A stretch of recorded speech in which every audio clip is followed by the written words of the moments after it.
33 বছর কেটে গেছে, এর আগে অবধি কোনোদিন হনুমান, আমি মাঝে মাঝে হনুমান কবির বলে ফেলি ওনাকে, হুমায়ুনের চেয়ে ওনার হনুমানের মতো লাফালাফিটা বেশি।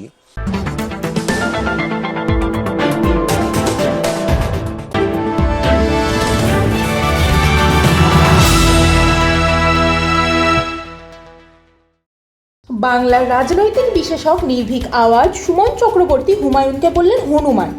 একবার নয়, বারবার। কেন? তার বিশ্লেষণ বেরোতে না বেরোতেই হুমায়ুনের প্রথম বলেই হিট উইকেট। দল ঘোষণার মঞ্চে নিয়ে এলেন সুন্দরী নিশা চ্যাটার্জিকে বালিগঞ্জে সিট লড়ার জন্য। কয়েক ঘন্টা পরেই নিশার অর্ধনগ্ন ছবি বেরোনোর পরেই পাল্টি মারলেন হুমায়ুন। বললেন তিনি জানতেনই না নিশা মডেল। অন্যদিকে নিশা বলল, আমায় হিন্দু বলে টিকিট দিয়েছিল, সঙ্গে হিন্দু বলে বার করে দিল। এইদিকে হুমায়ুনের সঙ্গে নিশার সম্পর্ক নিয়ে তুমুল গুজব। তড়িঘড়ি টিকিট দেওয়া ও 24 ঘন্টার মধ্যে নিশাকে বার করে দেওয়া। বোঝাই গেল সুমন চক্রবর্তী ঠিকই বলেছেন, হুমায়ুন আসলে রাজনৈতিক হনুমান। দেখুন, প্রথমত হুমায়ুন কবির কমিউনিটি লিডার নন। যদি উনি কমিউনিটি লিডার হতেন তাহলে মুসলমানদের জন্য আমরা ওনাকে অতীতে কোনো কাজ করতে দেখতাম। ধরুন 30 বছর ধরে আমি ওনার রাজনীতিকে ট্র্যাক করছি। উনি কংগ্রেস ছিলেন, অধীর চৌধুরীর ব্যবসায়িক সহযোগী ছিলেন, সেখান থেকে চলে গেলেন তৃণমূলে, গিয়ে মন্ত্রী হলেন, সেখান থেকে তৃণমূলে টিকতে না পেরে চলে গেলেন বিজেপিতে, বিজেপি থেকে আবার তৃণমূলে ব্যাক করেছেন, এখন নিজের পার্টি করেছেন। ওনার আমি এই যাত্রাপথটা বললাম এই কারণে, এর আগে কখনো যে শব্দটা মুসলিম বিশ্বে পরিচিত, উনি কওমের জন্য কিছু বলেছেন এরকম শোনা যায়নি।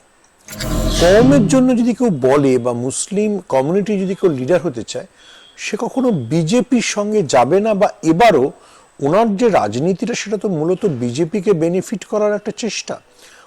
ওনার দলের নামকরণের মধ্যেও আছে জনতা উন্নয়ন পার্টি। উনি ভারতীয় জনতা পার্টির থেকে জনতা শব্দটা অলরেডি ধার করে নিয়েছেন, ফলে উনি কমিউনিটি লিডার না।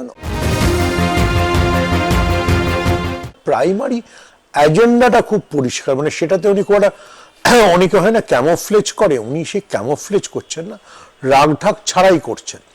উদাহরণ হিসেবে বলি, উনি বালিগঞ্জে প্রার্থী ঘোষণা করলেন একজন বাঙালি, আমি শব্দটা ইচ্ছারি ব্যবহার করছি, হিন্দু মহিলা নিশা চট্টোপাধ্যায়। কেন বালিগঞ্জ বাঁচলেন? যদি কারো মনে থাকে, সুব্রত মুখোপাধ্যায়ের মৃত্যুর পর বালিগঞ্জে যে উপনির্বাচনে ভোট হয়েছিল, রাজ্যের অন্যত্র যা ট্রেন্ড সেটাকে পরিবর্তন করে একমাত্র বালিগঞ্জ সিটে সিপিএম নাম্বার 2 পজিশনে চলে এসেছিল। বালিগঞ্জের উপনির্বাচনে বিজেপির প্রার্থী কেয়া ঘোষ পিছিয়ে গিয়েছিলেন এবং সিপিএম প্রার্থী সায়রা শাহ হালিম দ্বিতীয় হয়েছিলেন। তার মানে বালিগঞ্জ কেন্দ্রটায় সংখ্যালঘু ভোটটা দরকার বা গুরুত্বপূর্ণ। সেই সংখ্যালঘু ভোটটাতে যতটা সম্ভব ফারাক, মানে ফাটল ধরানো যায়, সেই চেষ্টা হুমায়ুন কবির আছে। এটা কিন্তু হুমায়ুন কবির বলেননি যে জোড়াসাঁকোয় দাঁড় করাবেন প্রার্থী, বা এটা প্রথমেই বলেননি উনি রাসবিহারীতে দাঁড় করাবেন। অর্থাৎ যেখানে মুসলমান ভোট নির্ণায়ক নয় বা উনি নির্ণায়ক হবেন কিনা শিওর নন, সেখানে উনি দাঁড় করাচ্ছেন না। ওনার মূল উদ্দেশ্য মুসলমান ভোট কাটা, এই বিষয়টা নিয়ে কোনো সংশয় নেই। দেখুন, ভারতবর্ষের রাজনীতিতে যেরকম দল আগে ছিল না বা এখন নেই তাও নয়, ওয়াইসির এমআইএম এই কাজটা করে।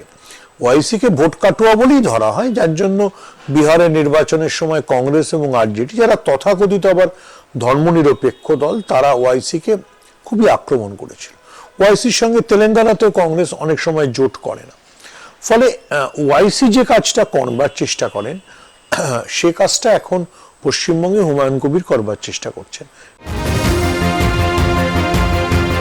হুমায়ুন কবির কোনো মেইন স্ট্রিম দল হয়ে উঠতেও চান না। তার প্রাথমিক মানে প্রতিদ্বন্দ্বিতা ছিল নওশাদ সিদ্দিকীকে টপকে যাওয়া। নওশাদ সিদ্দিকী যে মুসলিমদের মাসিয়া হয়ে ওঠার চেষ্টা করছিলেন, সেটাকে টপকে আমরা নতুন একজন হুমায়ুন কবিরকে দেখতে পেলাম, যিনি বাবরি মসজিদ প্রতিষ্ঠা করতে চান। দেখুন, বাবরি ভাঙা হয়েছিল 92 6 ডিসেম্বর, তারপর থেকে প্রায় 33 বছর কেটে গেছে। এর আগে অবধি কোনোদিন আমি মাঝে মাঝে হনুমান কবির বলে ফেলি, হুমায়ুনের চেয়ে যেন হনুমানের মতো লাফালাফিটা বেশি। কিন্তু সেই হুমায়ুন কবির এই 30 বছরে কোনোদিন বাবরি নিয়ে কোনো কথা বলেছেন, একটা সোশ্যাল মিডিয়া পোস্ট করেছেন, তাও দেখা যায়নি। তো 2026-এ পশ্চিমবঙ্গের বিধানসভা নির্বাচনের আগে গেরুয়া শিবিরের একটা ভোট কাটুয়া দরকার, সেই জন্য হুমায়ুন কবির আসরে এসছেন। যেমন মুর্শিদাবাদে তো মুসলমানদের মধ্যে একটা ক্ষোভ আছে, দুটো বিষয়ে ক্ষোভ আছে। একটা ওয়াক অফ অনেকেই মনে করছেন যে ওয়াক অফ নিয়ে যে সিদ্ধান্ত সেটা ঠিক জায়গায় যায়নি, আর একটা ওবিসি নিয়েও তৃণমূলের বিরুদ্ধে ক্ষোভ আছে। তো এই দুটো ক্ষোভকে কাজে লাগাতে এই ঘোলা জলে হুমায়ুন হনুমান যে নামেই ডাকুন নেমে পড়েছেন। এর আগে কিন্তু আপনি কোনোদিন দেখবেন না হুমায়ুন, ধরুন এতগুলো এই বছরে মসজিদ ভাঙা নিয়ে ঘটনা ঘটেছে বা আন্দোলন হয়েছে, ধরুন সাম্ভাল উত্তরপ্রদেশে যে মসজিদ ভাঙার পর 3 জন গুলি চলে মারা গেছিল, আপনি হুমায়ুন কবিরের কোনো বিবৃতিই পাননি। তো আমি ওনাকে অপরচুনিস্ট বলবো না, অপরচুনিস্ট আমরা সবাই, আজকের সময় অপরচুনিস্ট হওয়াটাই নিয়ম, কিন্তু উনি একজন খুবই অন্যের সুতোয় চলতে থাকা একজন বুদ্ধিমান রাজনীতিক। এই সময় বিজেপির যেটা দরকার সেটা উনি করতে এসে গেছে। আমাদের মাথায় রাখতে হবে যে পশ্চিমবঙ্গের 94টা সিটে মুসলিম ভোট ফ্যাক্টর, তার মধ্যে মুর্শিদাবাদ আর মালদায় আছে 34টা সিট, মুর্শিদাবাদে 22, মালদায় 12। মুর্শিদাবাদের 22টা আসনের মধ্যে গতবার সিএ এনআরসির ধাক্কা এবং মুসলিম ভোট এককাট্টা হওয়ার জন্য মুর্শিদাবাদের 22টার মধ্যে 20টাই তৃণমূল জিতেছিল, 2টো বিজেপি। মালদাতেও তৃণমূল অভূতপূর্ব ফলাফল করেছিল। এই 34টা আসনকে কাটাই, 34টা আসনে ভোট কাটাই যদি হুমায়ুন কবিরের লক্ষ্য হয়, তাহলে তৃণমূলকেও দেখতে হবে কি করে তৃণমূল এই লক্ষ্যটাকে আটকাতে পারে। তৃণমূলের সামনে অনেকগুলো চ্যালেঞ্জ আছে। তৃণমূলের সামনে অন্যতম বড় চ্যালেঞ্জ যে তৃণমূলের মুর্শিদাবাদ বা মালদায় কোনো সেই রকম বড় নেতা নেই। মুর্শিদাবাদে কংগ্রেসের কাছে অধীর চৌধুরী আছে, মালদাতে কংগ্রেসের কাছে গনি পরিবারের লিগ্যাসি আছে। মুর্শিদাবাদ মালদায় তৃণমূলের কাছে কোনো বড় নেতা নেই, মুসলিম নেতা। সেই জন্য তৃণমূল চেষ্টা করেছে যে পুরনো সিপিএম আমলের মন্ত্রী, পরে কংগ্রেসে চলে যাওয়া আব্দুস সত্তারকে এনে সংখ্যালঘু দফতরের বিশেষ উপদেষ্টা করার। তিনি প্রশাসনিক অনেকটা ব্যাপার দেখছেন, সামলানোর চেষ্টা করছেন। তখন তৃণমূলের চ্যালেঞ্জ দুটো।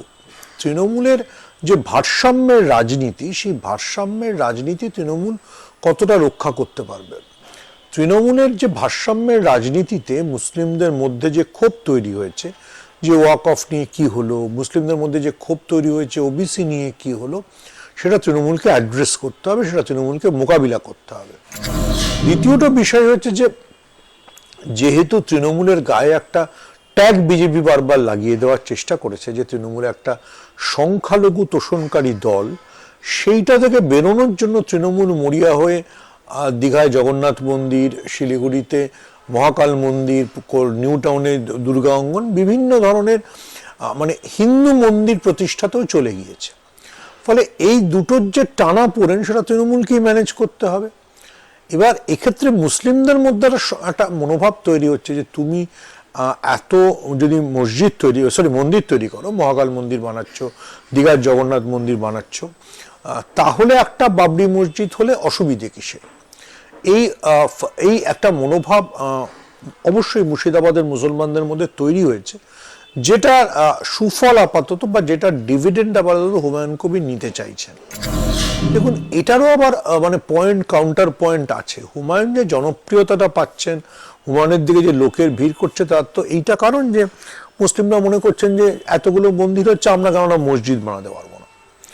এবার ইস্যু হচ্ছে যে তার আমি এখন আমরা যখন কথা বলছি তখন ডিসেম্বরের শেষ, তখনও নিশ্চিত নয় যে মুসলিমরা এই মনোভাবটা ধরে রাখবে।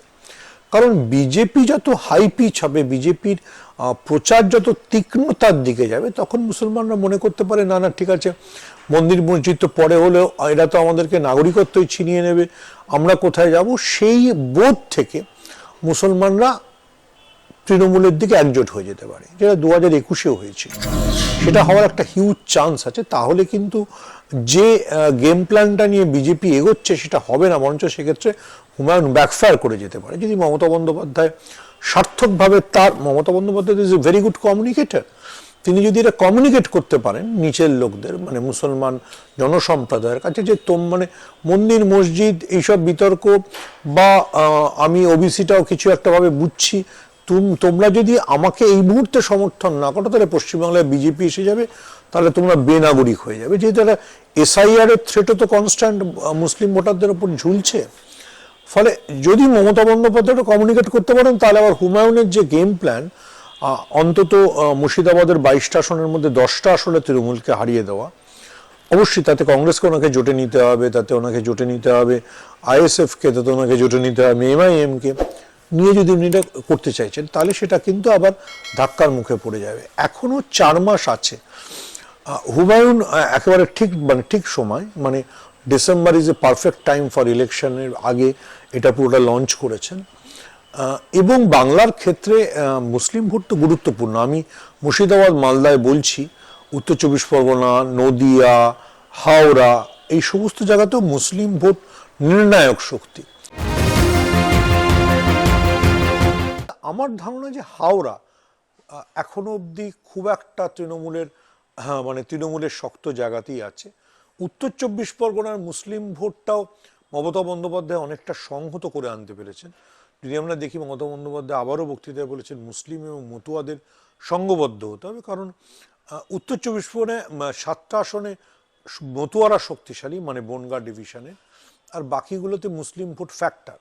ফলে যদি মুসলিম এবং মতুয়া ভোট তৃণমূলের দিকে ঢলে পড়ে, তাহলে উত্তর 24 পরগনার, যেটা রাজ্যের সবচেয়ে বড় জেলা, 34টা আসন, সেখানে তৃণমূল আবার খুব ভালো পারফর্ম করবে।